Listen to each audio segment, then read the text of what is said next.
If a little green is good, more is even better. Now, back to Green is Good with John Shigarian and Mike Brady. Welcome back to Green is Good, and we're so excited today to have Jim Gowen on. Jim's the Vice President of Supply Chain Operations, but even more important for this show, he's the Chief Sustainability Officer of Verizon Services Operations. Jim Gowen, welcome to Green is Good from beautiful New Jersey, and we're so thankful you're here today. Well, you brought some of the California weather because it's a beautiful day here today as well. Outstanding.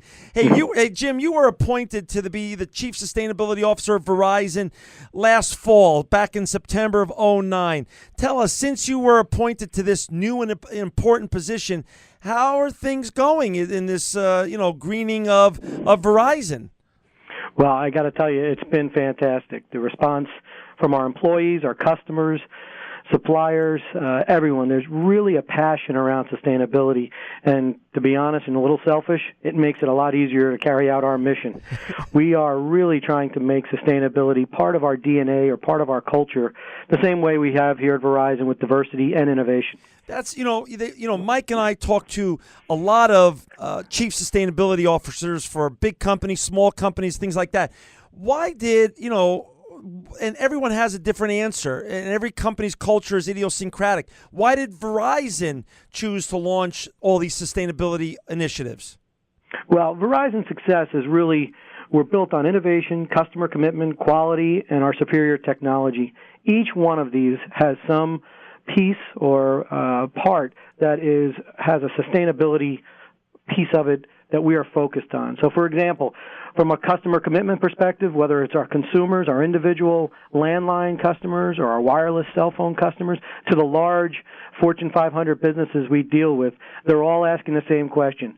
Are you green? Are you recycling? What are you doing to reduce your greenhouse gas emissions? Hey, and by the way, can you help us along the way? And, as a simple example, and it's probably one of our most prominent, over the last couple of years, we've addressed and invested over $20 billion in capital to bring together our Fios product. And if you haven't heard of it, it's the ultra-fast, fiber-based broadband product that comes right to your home or to your small business. And this enables things like telework, smart buildings, video conferencing, and really the ability to download or upload music or videos, which is a huge enhancement to the sustainability effort. So along that line, somewhere, I don't know where, because I try to read a lot online and offline, I read about a little bit about this Fios customer home program and some energy efficiency you're trying to get out of it. Explain that to our listeners. Absolutely. So with the Fios product, we bring media right to your TV. And doing that, we do it through our set-top boxes. We've just announced a trial of a green set-top box, and that trial is underway right now. It actually provides energy efficiency of over 30% from the old models that we were using, and it's also made of 100% packaging that is recyclable. 75% of that is recycled content. The set-top boxes themselves are environmentally sound, and we removed things like lead and mercury and other substances of concern. So this is an example of how we've really focused on the customer first. But we didn't go green for green's sake. We've also added to the product. There's a storage capacity that's twice what our current boxes are now. So not only are you achieving and saving energy, but you're also getting a better entertainment experience at the same time. So Verizon is trying to do this both externally and internally, both with your clients out there and then internally make it part of your DNA at Verizon and get your employees involved. Can you explain a little bit about how that's going in terms of the green revolution internally at Verizon and your employee involvement? Sure. At Verizon, we refer to ourselves as the network company, and we operate under the belief that the value of something increases the more people use it. So when it comes to sustainability, we're asking our customers, our suppliers, and our employees to join the network effect. And we've actually branded Join the Network Effect, and we're very passionate about it. But we're encouraging our employees to get involved in the green initiatives, and we really do it through two ways: events and communications.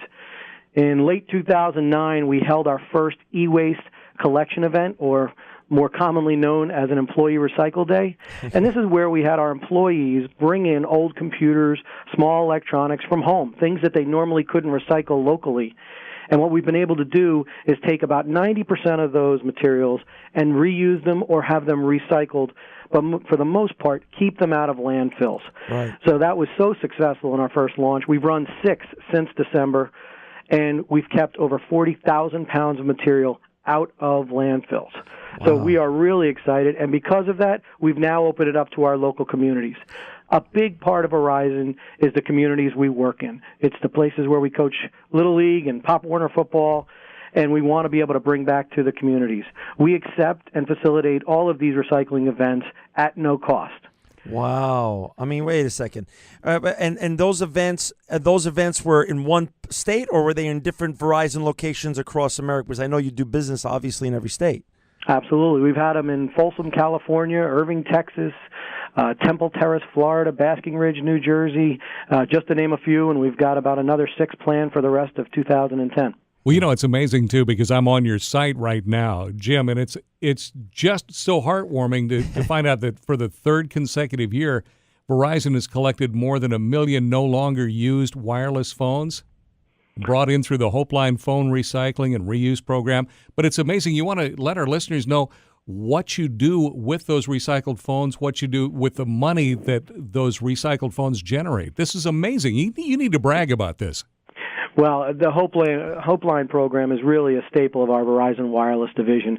They have been able to bring those phones back, refurbish them, and then provide them to shelters, or we're teamed up with the domestic violence charities around the country to provide critical 911 service or HOPE service for those people who are in distress. Wow. And I cannot begin to say enough about how much we've done and that group has done to really bring a needed service to an area of the community that is desperately in need. Well, you've donated more than, if I can do the quick math, more than looks like $4 billion in cash donations from the Hopeline funds in the last 3 years alone. Wow. Yeah, as I said, I don't think we could ask for a better staple of not only social responsibility, but there's also a large sustainable aspect to that when you think about the phones and keeping them out of landfills. Well, yeah, and there is, and Mike is on your great website right now, and I want to give a shout-out to that to our listeners, www.responsibility.verizon.com, and that Mike's on that right now, and he just said, he held up a little sign to me, and he's enjoying that tremendously. But tell us a little bit also then about not only that great work that Mike just mentioned on the Hopeline, but also the Verizon Foundation. What is that all about, and what are you doing with that with regards to sustainability? Well, from a Verizon Foundation perspective, the foundation is really focused on heavily on education, but in the sustainability world, it's really working on volunteer opportunities. Right. So around the country, we look at things from where I live here in New Jersey, cleaning up some of the swamplands we have, all the way to some of the work we do volunteering in the greater Dallas area. We run community vegetable gardens.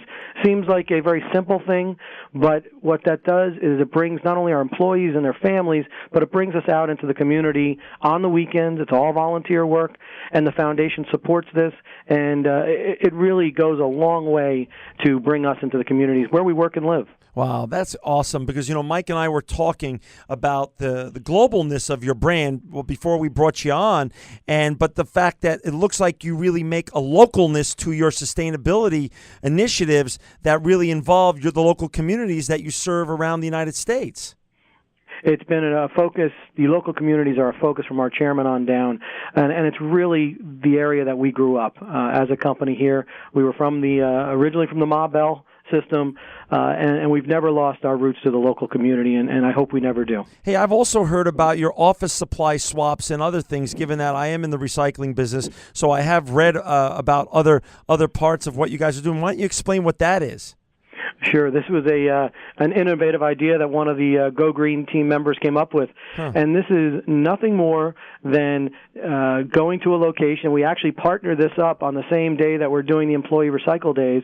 And then we have folks from the offices bring down their items that they're no longer using or that may be out of technology date for what their current systems are operating on. And we bring them down to an area where folks can drop things off in the morning, and then they can come pick things up that they need in the afternoon. So what a great opportunity to reuse items that may still have a necessary life, and at the same time, we're saving money. We're not buying new items out there. Right. Anything at the end of the day that we can't use, we donate to local charities. So we're really looking at the life cycle of all these office supplies. That is awesome. And so what else do you do? I mean, we know that green is a DNA issue, and Mike and I, we've had all these wonderful folks on, and every company's different. What other green DNA issues do you do internally? And then I want to talk a little bit about why it's important to keep some cell phones out of landfills, and we'll talk a little bit about that also. But talk a little bit more about what other things you do to green Verizon internally. Sure. We've been focusing with our GoGreen team, and we've created a global team, a virtual global team, where we're focused on having people take accountability locally in the U.S. Based locations here where I've mentioned, or around the world. We have folks in Frankfurt, Germany, and Australia, and the like, in the U.K., and we focused on communicating with them weekly. We also have monthly green bag sessions where we have speakers come on a phone and tell folks about what we're doing. That's and we've awesome. also instituted a Go Green Ideas web tool. And when you have over 220,000 employees around the world, you got to be careful what you ask for, because we're getting about 40 new ideas a week, and managing through them sometimes can be a challenge. But like I said earlier, the passion that folks have brought to the table around this idea of sustainability here at Verizon is it's unsurpassed. So wait a second. There's 220,000 Verizon employees around the world. Yep. You're the only chief sustainability officer. And you have offices, and how many people are part of your green initiative, intranet? Like, how many people do you have to manage around the world, and are also sharing best practices? How does that work? Well, right now, the core GoGreen team around the world is focused of a little over 400 folks. Oh, wow. And those are the folks who have signed up that said, beyond just educating themselves, they've said, I want to be involved, volunteering on a monthly basis to be part of the green bag sessions or receive the emails proactively. So that has really been tremendous, because that's how you get your local flavor to what's going on and what makes sense. Right. Let's talk just briefly about phones and why we shouldn't throw them out into landfills, etc. Do you want to share a little bit with our listeners why it's inappropriate to throw a cell phone into a landfill in this day and age? Well, it really goes beyond just cell phones. It really goes to any of the products, consumer products, even our network products. That's correct. Our goal is really to keep things out of landfills for a host of reasons, not the least of which is we also want to keep them out of being sent to low-cost countries, because you do hear, unfortunately, some companies who do take things from the U.S. and send them elsewhere. Our focus is really, how do you reuse a product? Technology is changing so quickly, so to get items like cell phones, like set-top boxes, like network equipment to the right recycling company. That's right. And make sure that we're either getting them back into service or disposing of them properly. That's the key, and that's our focus right now. No, that's a great point. I also make a point also, Jim, to point out to people to also beware of the privacy issues. Make sure that whoever, as you said, the right recycler gets their hands on it, whether it's going to be reused or whether it's going to be ultimately commoditized, to make sure that all of the private information of that person or that corporation is taken out of the materials. Absolutely. Yeah. So anyway, what else on the talk about now? You've talked about these 400 people around the world. Is a lot of what when Mike and I have these conversations focuses around energy and companies' energy and carbon footprints. Does Verizon have any carbon footprint aspirations in terms of reduction of carbon footprint that tie around energy, both internally and externally?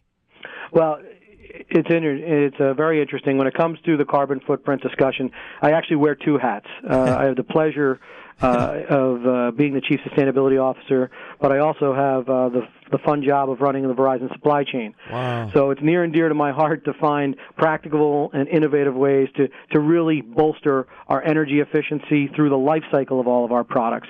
And that doesn't just go with handheld devices. That goes from everything from our fleet. We manage the second largest private fleet with over 50,000 vehicles.